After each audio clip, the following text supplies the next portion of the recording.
नमस्कार। आज हम दिल्ली में हाल ही में हुई एक बेहद गंभीर और विचलित करने वाली घटना पर बात करने वाले हैं। जी। 10 नवंबर 2025 की शाम, आपको याद होगा, लाल किला मेट्रो स्टेशन के पास एक कार में धमाका हुआ। जी। इसने न सिर्फ राजधानी को दहलाया बल्कि कई गंभीर सवाल भी खड़े कर दिए हैं। बिल्कुल। हमारे पास देखिए, इस घटना से जुड़ी शुरुआती रिपोर्टें हैं, कुछ प्रत्यक्षदर्शियों के बयान हैं और जो जांच एजेंसियां हैं उनके जो शुरुआती निष्कर्ष है उन पर आधारित जानकारी है। जी हाँ। आज के इस चर्चा का मकसद है इन स्रोतों के आधार पर यह समझना कि उस शाम असल में हुआ क्या था, कितना नुकसान हुआ जान माल का, जांच किस तरफ जा रही है और कौन से अहम पहलू हैं जो अभी भी एक पहेली जैसे बने हुए हैं। तो चलिए इस पूरी घटना को परत दर परत समझने की कोशिश करते हैं। Okay, let's unpack this. तो घटना का दिन था 10 नवंबर 2025, सोमवार की शाम थी। जी। वक्त था शाम के करीब 6:52, पीक आवर कह सकते हैं, जब लोग ऑफिस से घर लौट रहे होते हैं। हाँ, दिल्ली में उस वक्त काफी भीड़ होती है। बिल्कुल। और जगह थी लाल किला मेट्रो स्टेशन का गेट नंबर 1, चांदनी चौक के पास है, तो वैसे भी बहुत व्यस्त इलाका रहता है। हाँ, वो बहुत ज्यादा। वहीं पास में ट्रैफिक सिग्नल पर और गाड़ियों के साथ एक सफेद रंग की Hyundai i20 कार रुकी हुई थी और तभी अचानक उसमें एक जोरदार धमाका हुआ। और जो शुरुआती रिपोर्ट्स आई और जो लोग वहां मौजूद थे उनके बयानों से ये तो साफ है कि ये कोई छोटा मोटा विस्फोट नहीं था। नहीं, बिल्कुल नहीं। धमाके की आवाज बहुत दूर तक सुनी गई और उसकी तीव्रता इतनी ज्यादा थी कि आसपास जो गाड़ियां खड़ी थीं, ऑटो रिक्शा थे, ई रिक्शे थे, वो फौरन आग के गोले में बदल गए। भयानक मंजर रहा होगा। बहुत। और सिर्फ यही नहीं, धमाके का जो असर था, जो शॉक वेव थी, उससे पास की कई इमारतों की खिड़कियों के शीशे टूट गए, बिखर गए। अच्छा। कुछ दुकानों के शटर तक को नुकसान पहुंचा। तो ये मंजर ही अपने आप में बताता है कि विस्फोट कितना शक्तिशाली था। जाहिर है, इतना शक्तिशाली धमाका और वो भी ऐसी भीड़-भाड़ वाली जगह पर हुआ तो जान माल का भारी नुकसान तो होना ही था। जी। जो शुरुआती खबरें आई उनमें मरने वालों की संख्या को लेकर थोड़ा कंफ्यूजन था। पहले कहा गया कि 8 लोगों की मौत हुई है, 20 से ज्यादा घायल है। हाँ, शुरुआती आंकड़े अक्सर बदलते हैं ऐसी स्थितियों में। लेकिन जैसे जैसे बचाव का काम आगे बढ़ा, अस्पतालों से जानकारी आई, तो यह आंकड़ा दुर्भाग्य से बढ़ता गया। बाद में ये पुष्टि हुई कि इस धमाके में कम से कम 12 से 13 लोगों की जान चली गई और घायलों की संख्या भी 25 से ज्यादा हो गई और उनमें से कई की हालत काफी गंभीर बताई जा रही थी। जी। और पोस्टमार्टम रिपोर्ट से कुछ और गंभीर बातें सामने आईं। व्हाट्स फैसिनेटिंग हियर इज, ध्यान देने वाली बात है कि कई मृतकों के कान के पर्दे फट गए थे। अच्छा। हाँ, जो बहुत तेज ध्वनि तरंगों का संकेत होता है।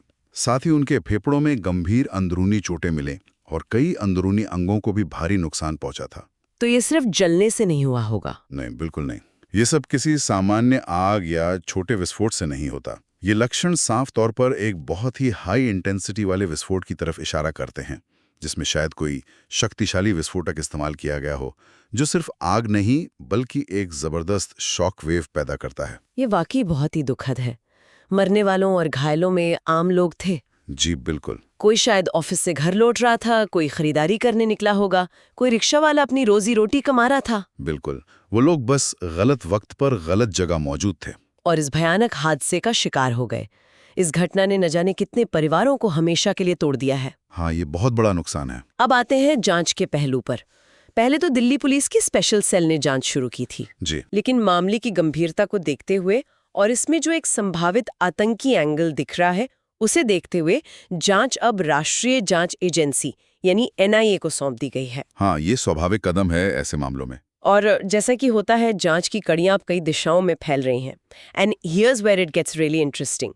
मामला और पेचीदा हो गया है। बिल्कुल। NIA की जांच का एक मुख्य फोकस जो अभी दिख रहा है वो है हरियाणा के फरीदाबाद में। वहां हाल ही में एक संदिग्ध आतंकी मॉड्यूल का पर्दाफाश हुआ था। हाँ, मैंने पढ़ा था उसके बारे में। तो अब इस धमाके के तार उस मॉड्यूल से जोड़ने की कोशिश की जा रही है और ये फरीदाबाद वाला मामला बहुत अहम था क्योंकि वहां से करीब 2900 किलोग्राम विस्फोटक सामग्री मिली थी। 2900 किलो? ये तो बहुत बड़ी मात्रा है। बहुत बड़ी। और साथ में कुछ हथियार भी बरामद हुए थे। तो इतनी बड़ी मात्रा में विस्फोटक मिलना ये अपने आप में एक बड़ी कामयाबी तो थी, लेकिन ये किसी बहुत बड़े और खतरनाक इरादे की तरफ भी इशारा कर रहा था। सही बात है। तो अब जांच एजेंसियां ये पता लगाने की कोशिश कर रही हैं कि क्या दिल्ली धमाके का इस फरीदाबाद मॉड्यूल से कोई सीधा कनेक्शन है? ये वाकई चौंकाने वाली बात है कि इतनी बड़ी बरामदगी हुई और उसके कुछ ही समय बाद राजधानी में ये धमाका हो गया। ये फरीदाबाद वाले मॉड्यूल के बारे में क्या जानकारी है? मतलब किस तरह के लोग शामिल बताए जा रहे हैं उसमें? जो शुरुआती जानकारी मतलब सूत्रों के हवाले से आ रही है वो काफी चिंताजनक है।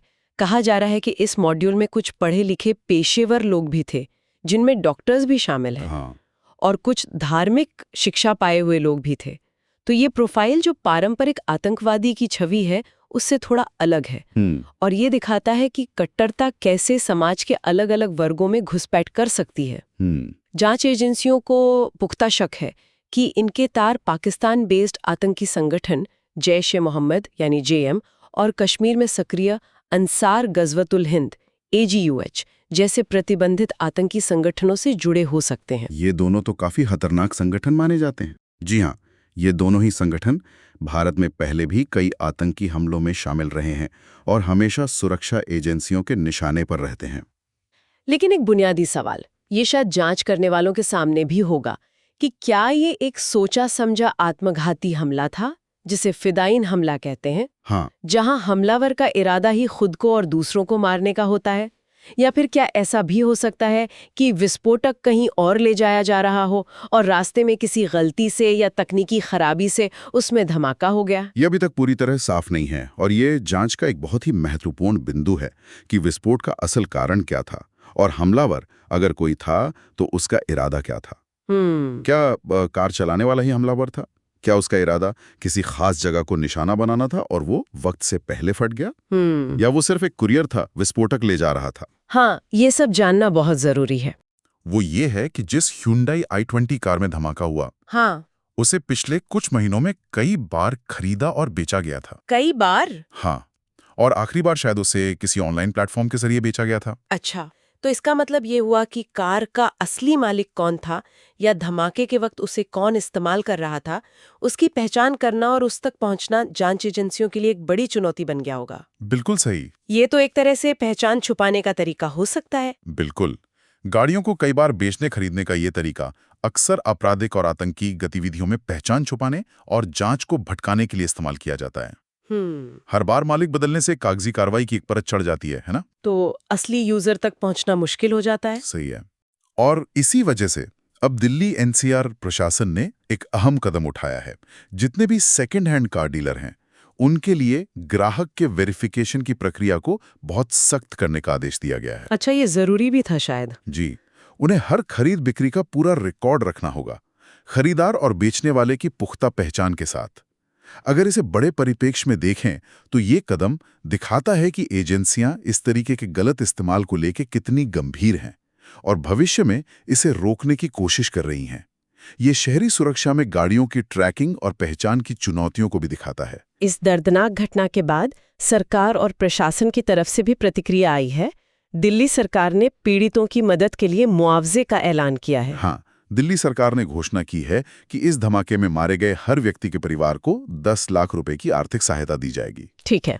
जो लोग इस हादसे में परमानेंटली डिसेबल हो गए हैं, उन्हें 5 लाख रुपए, गंभीर रूप से घायलों को 2 लाख रुपए और जिन्हें मामूली चोटें आई हैं, उन्हें 20,000 रुपए का मुआवजा दिया जाएगा। देखिए, ये कदम पीड़ित परिवारों का दुख तो कम नहीं कर सकता, लेकिन इस मुश्किल घड़ी में उन्हें कुछ आर्थिक सहारा जरूर देगा। हाँ, ये जरूरी है। और मुआवजे के साथ साथ यकीनन सुरक्षा के मोर्चे पर भी बड़ी हलचल हुई होगी। राजधानी के बीचों बीच ऐसी घटना हो जाए तो चिंता बढ़ना तो स्वाभाविक है। निश्चित रूप से। घटना के फौरन बाद हाई लेवल पर सुरक्षा समीक्षा बैठकें हुई हैं। प्रधानमंत्री कार्यालय, गृह मंत्रालय, सबने स्थिति का जायजा लिया है और आगे की रणनीति पर विचार किया है। ठीक है। पूरे दिल्ली NCR इलाके में खासकर जो सेंसिटिव जगह हैं, भीड़-भाड़ वाले बाजार हैं, मेट्रो स्टेशंस, सरकारी इमारतें और दूसरी अहम जगहों पर सुरक्षा व्यवस्था अभूतपूर्व रूप से कड़ी कर दी गई है। मतलब हाई अलर्ट पर है दिल्ली। बिल्कुल। एक्स्ट्रा सिक्योरिटी फोर्सेस लगाई गई हैं, गश्त बढ़ा दी गई है, जगह जगह बैरिकेड लगाकर गाड़ियों की चेकिंग हो रही है, सघन तलाशी ली जा रही है। ये सब दिखाता है कि सरकार और सुरक्षा एजेंसियां इस घटना को एक बड़ी सुरक्षा चुनौती मान रही हैं और किसी भी संभावित अगली घटना को रोकने के लिए पूरी तरह से अलर्ट और एक्टिव हैं। तो हमने अब तक देखा कि धमाका कब, कहाँ कैसे हुआ, कितना भयानक नुकसान हुआ, जांच किन अहम कड़ियों को जोड़ रही हैं, फरीदाबाद मॉडल, कार की खरीद फरोख्त का एंगल, और सरकार और सुरक्षा एजेंसियां कैसे रिएक्ट कर रहे हैं। So what does this all mean?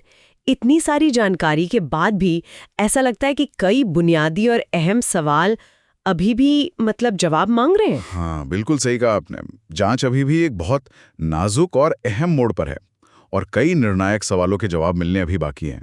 सबसे बड़ा सवाल तो शायद यही है, जैसा हमने पहले भी बात की, कि क्या ये वाकई एक सुनियोजित आतंकी हमला था, जैसा एनआईए मान रही है, या फिर विस्फोटक ले जाते समय लापरवाही या किसी और वजह से हुआ एक हादसा। हाँ, ये क्लैरिटी बहुत जरूरी है।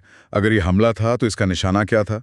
क्या लाल किला या आसपास का कोई और महत्वपूर्ण स्थल? और उतना ही महत्वपूर्ण सवाल, वो व्यक्ति कौन था जो उस वक्त वो Hyundai i20 चला रहा था? बिल्कुल। क्या वो आत्मघाती हमलावर था?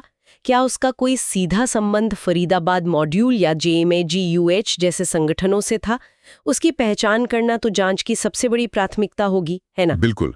उसकी पहचान से ही पूरे नेटवर्क की परतें खुल सकती हैं। इसके अलावा फॉरेंसिक जांच से ये पता लगाना भी बहुत जरूरी है कि इस धमाके में किस तरह का विस्फोटक इस्तेमाल किया गया। हाँ, ये भी अहम है। क्या ये वही विस्फोटक था जो फरीदाबाद में मिला था या कुछ और था? विस्फोटक की प्रकृति क्या थी? RDX था, अमोनियम नाइट्रेट था या कुछ और? उसकी मात्रा कितनी थी? इससे हमलावरों की क्षमता और उनके सोर्स के बारे में बहुत अहम सुराग मिल सकते हैं। सही कहा। और शायद सबसे महत्वपूर्ण और चिंताजनक सवाल, जिसका जवाब भविष्य की सुरक्षा के लिए जानना बेहद जरूरी है, क्या इस नेटवर्क के, जिससे ये फरीदाबाद मॉड्यूल और ये धमाका जुड़ा हो सकता है, और भी सदस्य या स्लीपर सेल अभी भी सक्रिय हैं? ये बहुत डराने वाला सवाल है। हाँ। क्या राजधानी या देश के दूसरे हिस्सों में भविष्य में ऐसे किसी और हमले का खतरा मंडरा रहा है? ये वो सवाल है जिनके जवाब NIA की गहरी और विस्तृत जांच से ही सामने आ पाएंगे, और इसमें देखिए समय लग सकता है। तो संक्षेप में कहें तो लाल किले के पास हुआ ये कार धमाका एक अत्यंत गंभीर, दुखद और दहला देने वाली घटना है। इसमें कोई शक नहीं। इसमें कई बेगुनाह लोगों की जानें चली गईं, कई लोग घायल हुए, और इसने राजधानी की सुरक्षा पर गंभीर सवाल खड़े कर दिए हैं। जांच साफ तौर पर एक संभावित आतंकी साजिश की ओर इशारा कर रही है, जिसके तार एक बड़े, खतरनाक और शायद सीमा पार से चलने वाले नेटवर्क से जुड़े हो सकते हैं। बिल्कुल। हालांकि जैसा हमने बात की, जांच अभी चल रही है और कई अहम सवालों के जवाब मिलना बाकी हैं। ये घटना इस बात को भी दिखाती है कि आतंकवाद और चरमपंथ का खतरा कितना असल और कितना जटिल है। हाँ। फरीदाबाद में इतनी बड़ी मात्रा में विस्फोटक और हथियार मिलना वो एक बड़ी खुफिया कामयाबी थी, लेकिन उसके बावजूद दिल्ली में इस तरह की घटना का हो जाना ये दिखाता है कि सुरक्षा एजेंसियों के सामने चुनौतियां कितनी बहुस्तरीय और कठिन है। ये खुफिया जानकारी जमा करने, उसे सही समय पर समझने और फिर उस पर एक्शन लेकर जमीन पर हमले को रोकने के बीच की जो जटिलताएं हैं, उनको उजागर करता है। और यहीं पर एक विचार मन में आता है जो हमें सोचने पे मजबूर करता है। बताइए। कि जब जांच एजेंसियां पहले से ही किसी संदिग्ध मॉड्यूल पर नजर रख रही हों, इंटेलिजेंस इनपुट हो, भारी मात्रा में विस्फोटक बरामद भी कर लिया गया हो, तब भी इस तरह की विनाशकारी घटना राजधानी के दिल में हो जाती है। हाँ, ये सवाल उठता है। तो ये हमारे शहरी सुरक्षा प्रणालियों, अलग अलग एजेंसियों के बीच तालमेल और खुफिया जानकारी को एक्शन लेने लायक इनपुट में बदलने की प्रक्रिया की जटिलताओं और शायद कहीं न कहीं कुछ कमियों के बारे में क्या संकेत देता है। ये शायद दिखाता है कि बिखरे हुए खुफिया इनपुट्स को जोड़कर एक पूरी तस्वीर बनाना और तेजी से बदलते डिसेंट्रलाइज्ड आतंकी नेटवर्कों के हर कदम का अंदाजा लगाकर उसे समय रहते रोक पाना कितना मुश्किल काम है। बहुत चुनौतीपूर्ण है। इस पर निश्चित रूप से और गहरे मंथन की और शायद रणनीति में बदलाव की भी जरूरत होगी। बिल्कुल सही। आगे देखना होगा कि जांच किस दिशा में जाती है और क्या निष्कर्ष निकलते हैं।